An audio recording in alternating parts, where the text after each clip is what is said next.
Este es su programa Deporte Total.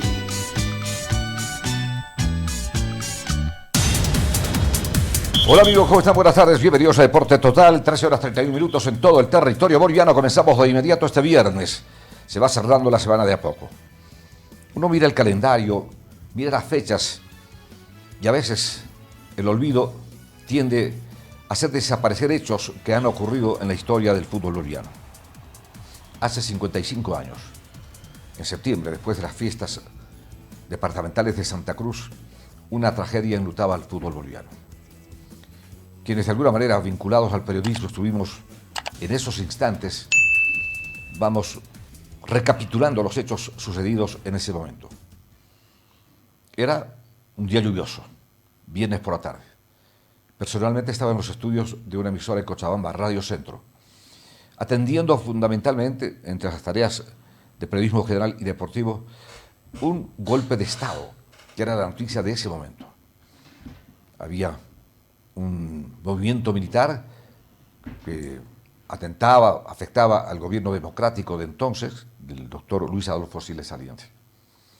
Y en ese momento, en la emisora, en Cochabamba, se recibió un llamado telefónico. Como el Joy, sus centrales estaban en Cochabamba, era de más fácil acceso. Y daba cuenta que el avión había sido declarado en emergencia. Habían pasado las 2 de la tarde. El avión que partía de Santa Cruz rumbo a La Paz fue declarado en emergencia. Y desde ese instante, con la mayor prudencia posible, se trató de averiguar qué había pasado.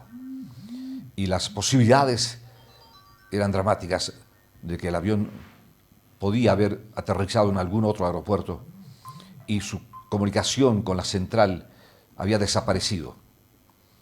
Al promediar las 5 de la tarde, cada vez se confirmaba la noticia. En ese vuelo viajaba la delegación de Die Strongest, que había jugado contra Cerro Porteño, un combinado cruceño y Oriente Petrolero.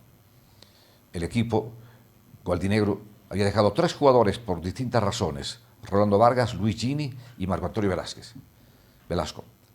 El resto del equipo estaba en la nave. Y la tragedia de Biloco empezó a teñir de luto al fútbol boliviano.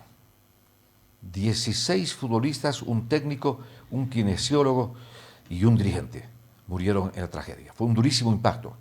Solo el fútbol había registrado 2 hechos parecidos. El de Superga, el accidente de Torino, donde murió el plantel más importante del fútbol italiano, y el del Manchester United, del que se salvó milagrosamente Bobby Charlton. Las horas posteriores al hecho marcaron una etapa histórica para el fútbol boliviano. La solidaridad de todos los equipos del país y de equipos del exterior dejó patente el hecho que en el fútbol el encuentro deportivo y el resultado son circunstanciales, porque al final todos son deportistas, hermanos y compañeros. Die Strongest se sobrepuso a la tragedia de Biloco. En abril del siguiente año, ante la alegría de todos los bolivianos, aparecía el nuevo Die Strongest. No había muerto el Tigre. La casaca gualdinegra permanecía en el corazón de los bolivianos.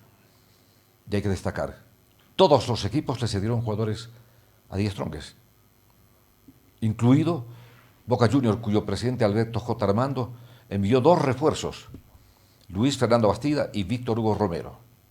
Y así Strongest armó un equipo que el año 70, porque en abril reapareció Die Strongest ante la imagen del pueblo, fue campeón. La fuerza de todo un país y del mundo del fútbol acompañó a Strongest. Pero al mismo tiempo el recuerdo permanente, imborrable, de quienes, luciendo la camiseta gualdinegra, perecieron en la tragedia de Biloco. Fue un gran equipo. Y hasta personalmente, en mis inicios periodísticos, he creído y creo hasta ahora que fue el mejor Die Strongest que paseó por las canchas de Bolivia. Bastida, Romero, el Tanque Díaz, que aparecieron refuerzos, Pariente, Nilton Santos, el gitano Farías, Maldonado, Herbas, La Fuente del Arco, después Galarza, que vino con su hermano Arturo, que ya atajaba en Bolívar. Ese fue el mejor Strongest, porque fue el reencuentro con la historia viva de un equipo, uno de los decanos del fútbol nacional junto a Oruro Royal, que le decía al mundo que el equipo puede haber muerto en la tragedia de Biloco, pero la imagen y el pendón gualdinegro estaban ahí, presentes. Ese día Strongest, de la mano de Rafael Mendoza, fue capaz de reescribir la historia a partir de 1969 y ser lo que es hoy, culminando con su gran complejo de Achuani y con una historia rica en éxitos deportivos, todos, y mostrando que es uno de los grandes del fútbol boliviano. No podemos olvidarnos.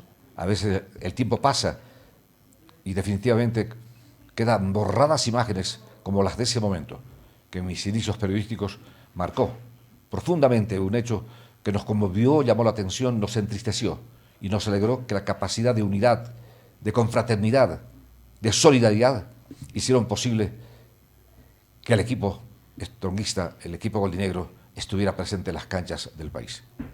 Recuerdo a todos los jugadores de ese equipo, 16 en total, al gran Eustaquio Ortuño, que fuera el técnico, arquero de las selecciones bolivianas, un grande en el fútbol boliviano, y al dirigente Ayllón, al kinesiólogo, a quienes perecieron en una tragedia que nunca tuvo una respuesta de qué es lo que realmente pasó. Se tejieron muchas versiones y muchas historias.